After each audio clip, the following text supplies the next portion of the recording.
ഒരുപാട് പേരെ വെട്ടിമാറ്റണം, ഒരുപാട് പേരെ തിരികെ കയറ്റണം. അതാണ് അവർക്ക് വേണ്ടത്. അതിൻ്റെ മറുപേരാണ് SIR. അതിന് പുറകിലുള്ളത് BJPയുടെ നീചമായ രാഷ്ട്രീയമാണ്. ഇലക്ഷൻ കമ്മീഷൻ അതിൻ്റെ വെറും ചട്ടുകം മാത്രമാണ്. ഗതികേടാണ് അവരുടേത്. ഇലക്ഷൻ കമ്മീഷൻ എല്ലാ സ്ഥാപനങ്ങളെയും, ഭരണഘടനാ സ്ഥാപനങ്ങളെയും സ്വന്തം കാൽക്കീഴിലെ അടിമകളാക്കി മാറ്റിയ കേന്ദ്ര ഗവൺമെൻറ്, BJP ഗവൺമെൻറ് തെരഞ്ഞെടുപ്പ് കമ്മീഷനെയും അതുപോലെ തന്നെ ചട്ടുകമാക്കി മാറ്റിയിരിക്കുന്നു. ഒരു ദാസ്യപ്പണിക്ക് വേണ്ടി മാറ്റിവെച്ചിരിക്കുന്നു. ECI എന്നാണ് പറയുന്നത്, ഇലക്ഷൻ കമ്മീഷൻ ഓഫ് ഇന്ത്യ.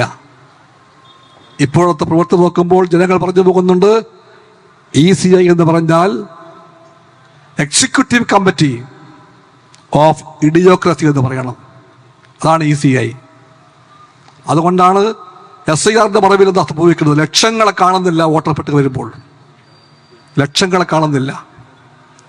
കേരളത്തിലാണെങ്കിൽ BJP A+ എന്നൊക്കെ പറയുന്നത് കുറച്ച് മണ്ഡലങ്ങളുണ്ട്, പിന്നെ A ഉണ്ട് വേറെ കുറച്ച് മണ്ഡലങ്ങൾ. സ്വപ്നമാണതല്ല.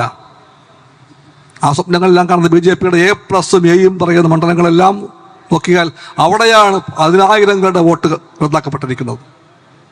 എന്താ അർത്ഥം അതിൻ്റെ? അവിടെയാണ് ഇനിയിപ്പോൾ ഈ പറയുന്ന തിരികെ കയറ്റലുണ്ടാകാൻ പോകുന്നത്. ആരും അറിയാതെ തിരികെ കയറ്റും. നമ്മുടെ എല്ലാം വോട്ട് ഉണ്ടോ എന്ന് ഉറപ്പാക്കണം. ബീഹാറിൽ കാണാതെ പോയത് ലക്ഷക്കണക്കിന് വോട്ടുകളാണ്. 65 ആദ്യം പറഞ്ഞു, 71 പറഞ്ഞു, 73 അല്ലെങ്കിൽ 74 ലക്ഷം ആളുകളുടെ വോട്ടവകാശം നഷ്ടപ്പെട്ടു ബീഹാറിൽ. ഇതേ അവസ്ഥ ഉണ്ടായി മഹാരാഷ്ട്രയിൽ, ഇതേ അവസ്ഥ ഉണ്ടാകുന്നു ആസാമിൽ. നോക്കിയാൽ പൊതുവെ മനസ്സിലാകും ഈ വോട്ടുകളെല്ലാം ഭൂരിപക്ഷവും ന്യൂനപക്ഷങ്ങളുടേതാണ്, ദളിതരുടേതാണ്, ആദിവാസികളുടേതാണ്. അവർക്ക് വോട്ട് ചെയ്യുന്നത് ഉറപ്പുള്ള നമ്മളെപ്പോലെയുള്ള ഇടതുപക്ഷത്തിൻ്റെ വോട്ടുകളാണ് നഷ്ടപ്പെട്ടു പോകുന്നത്. ആ വോട്ട് കാണാതാകുന്നു. അത് പറയുന്നത് സ്പെഷ്യൽ സ്കീമാണ്, ഇൻറ്റൻസീവ് പദ്ധതിയാണ്, റിവിഷനാണ്. അതുകൊണ്ട് കാണാതെ പോയെന്ന് പറഞ്ഞാൽ കള്ളക്കഥയാണത്. വോട്ടവകാശം മൗലികാവകാശമാണ്. അത് പ്രാണവായു പോലെ പ്രിയപ്പെട്ട ഒന്നാണ്. ജനാധിപത്യം ഉണ്ടെങ്കിൽ വോട്ടവകാശം വേണം. എപ്പോഴും പറയുന്നവർ ഫ്രീ എന്ന് പറയും, ഫ്രീ ആൻഡ് ഫെയർ എന്ന് പറയും ഇലക്ഷനെ പറ്റി. എന്ത് ഫ്രീഡം, എന്ത് ഫെയർനെസ്, അത് കാണുന്നില്ല. അതുകൊണ്ട് ഫ്രീ അല്ലാത്ത, ഫെയർ അല്ലാത്ത ഈ ഭ്രാന്ത് കാണിക്കുന്ന അവരെ വിളിക്കാൻ വേറൊരു പേര് ഞാൻ കാണുന്നില്ല.